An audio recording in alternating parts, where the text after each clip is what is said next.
देखिए कैसे इमारत को काफी नुकसान हुआ है और इसीलिए बताया जा रहा है कि कई जूनियर डॉक्टर्स जिनकी संख्या 15 से ज्यादा बताई जा रही है वो भी घायल हुए हैं। उनका भी फिलहाल सिविल अस्पताल में इलाज चल रहा है। ये डॉक्टर्स के हॉस्टल की तस्वीरें आप देख रहे हैं। डॉक्टर्स के हॉस्टल से आकर विमान का एक हिस्सा टकराया था और उसके बाद ये डॉक्टर्स का हॉस्टल जो बुरी तरीके से क्षतिग्रस्त हुआ और बाकी जो विमान था वो आग के गोले में तब्दील हो गया। वो तस्वीरें भी हम आपको दिखा रहे हैं। देखिए किस तरीके से ये विमान ऊपर जाता है लेकिन अचानक से ऐसा लगता है जैसे कोई चीज नीचे से इस विमान को खींच रही है और विमान का जो बेली मतलब जो बीच का हिस्सा एक तरीके से कहा जाता है वहां से लगता है कि नीचे की तरफ से कोई चीज विमान को खींच रही है और तभी विमान के कुछ हिस्से जो हैं वो अलग जाकर चटकते हैं और बाकी विमान का जो बड़ा हिस्सा है वो आग के गोले में तब्दील हो जाता है। जहां जहां विमान का मलबा गिरा वहां वहां की ये तस्वीरें और इन तस्वीरों को देखकर आप नहीं समझ पाएंगे कि आखिरकार ये विमान का कौन सा हिस्सा है। क्या ये विमान का वो हिस्सा है जहां पर लगेज भरा गया होगा? क्या ये विमान का वो हिस्सा है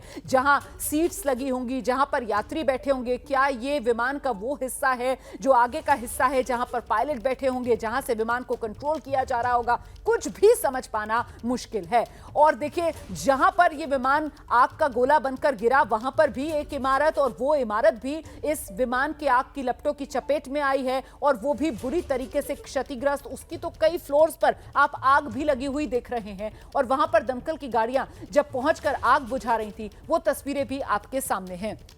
ये हादसा और भीषण इसीलिए हो जाता है क्योंकि एक तो विमान और विमान में सवार यात्री जो इस विमान दुर्घटना की चपेट में आए और दूसरा ये विमान जहां रिहायशी इलाके में आकर गिरा वहां रह रहे लोग भी इस विमान दुर्घटना की चपेट में आए हैं। इसीलिए हादसा और भीषण हो जाता है, इसीलिए हादसा और बड़ा हो जाता है।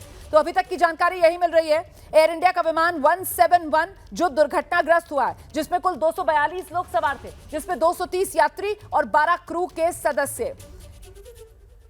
तो ये अहमदाबाद में भीषण हादसा हुआ है। कुल 230 यात्री जो सवार थे उन 230 यात्रियों में से 169 जो हैं वो भारतीय नागरिक बताए जा रहे हैं। इसके अलावा 53 जो हैं वो ब्रिटिश नागरिक बताए जा रहे हैं। इसके अलावा एक कनाडाई नागरिक बताया जा रहा है और साथ ही साथ 7 पुर्तगाली नागरिक भी बताए जा रहे हैं जो इस विमान में सवार थे। 12 क्रू के सदस्य थे और जो 12 क्रू के सदस्य थे उनमें जो पायलट थे विमान के सुमित सब्बरवाल उनका नाम महत्वपूर्ण हो जाता है और साथ में को पायलट क्लाइव थे। ये नाम अभी तक सामने आए हैं और गौर करने वाली बात यह है कि जो यात्री सफर कर रहे थे उन यात्रियों में जो एक नाम जिससे हम सब वाकिफ हैं वो नाम गुजरात के पूर्व मुख्यमंत्री विजय भाई रूपाणी का नाम है।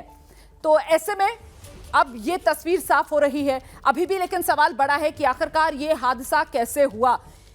इसको लेकर जांच होगी और तभी तस्वीर साफ हो पाएगी। शुरुआती खबरें यह भी निकलकर सामने आ रही हैं कि इस हादसे के वक्त ही, क्योंकि महज चंद मिनट में ही ये विमान जो है वो दुर्घटनाग्रस्त हुआ है, तो ऐसे में उसी वक्त पायलट की तरफ से मेडे का कॉल भी दिया गया था। और मेडे का कॉल देने का मतलब यह है कि विमान जब उड़ान भरी पायलट ने तो पायलट को इस बात का एहसास हो गया कि विमान में किसी तरीके की कोई गड़बड़ी है, किसी तरीके का कोई संकट है जिसमें यह विमान घिरा हुआ है। और ऐसे में पायलट की तरफ से आखिरी वक्त तक कोशिश की गई कि किसी तरीके से यात्रियों की जिंदगी बचा ली जाए। फिलहाल देखिए जानकारी मिलना मुश्किल है कि आखिरकार अभी का अपडेट क्या है। हताहतों को लेकर, उनकी संख्या को लेकर किसी तरीके की कोई जानकारी, किसी तरीके का कोई अपडेट नंबर्स के लिहाज से सामने नहीं है। अपुष्ट खबरें ये जरूर आ रही हैं कि 80 के करीब जो यात्री हैं उन्हें अब तक सिविल अस्पताल लाया गया है। इसके अलावा वो रिहायशी इलाका जो इस विमान हादसे की चपेट में आया वहां रहने वाले करीब 20 से 25 लोग बताए जा रहे हैं जो इस हादसे की चपेट में आए हैं,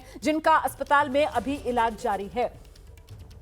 इस बीच हेल्पलाइन नंबर्स जो जारी कर दिए गए हैं और साथ ही डीजीसीए की तरफ से बताया जा रहा है कि एक टीम जो है वो मौके पर भेज दी गई है जांच के लिए, जो वजह तलाशेगी कि हादसे की वजह क्या है। ये विमान जो है वो बोइंग ड्रीमलाइनर 787 बताया जा रहा है और ये अलग अलग तस्वीरें, इन तस्वीरों को देखकर आप समझ सकते हैं कि हादसा कितना भीषण था। और क्योंकि रिहायशी इलाके में आकर ये विमान गिरा है, ऐसे में देखिए रिहायशी इलाके को भी इस विमान ने कैसे अपनी चपेट में लिया और ये दुर्घटना और भीषण हो गई। इसीलिए न सिर्फ वो लोग जो विमान में मौजूद थे बल्कि जो इस हिस्से में रहने वाले लोग थे, यहां जहां विमान दुर्घटनाग्रस्त हुआ है, वो भी इस हादसे की चपेट में आए हैं और इसीलिए हताहतों की संख्या जो है वो काफी बढ़ गई है। इसी को देखते हुए ये इमरजेंसी वाली सिचुएशन, आपातकाल वाली स्थिति, जो प्राइवेट डॉक्टर्स हैं वो भी सिविल अस्पताल पहुंच गए हैं लोगों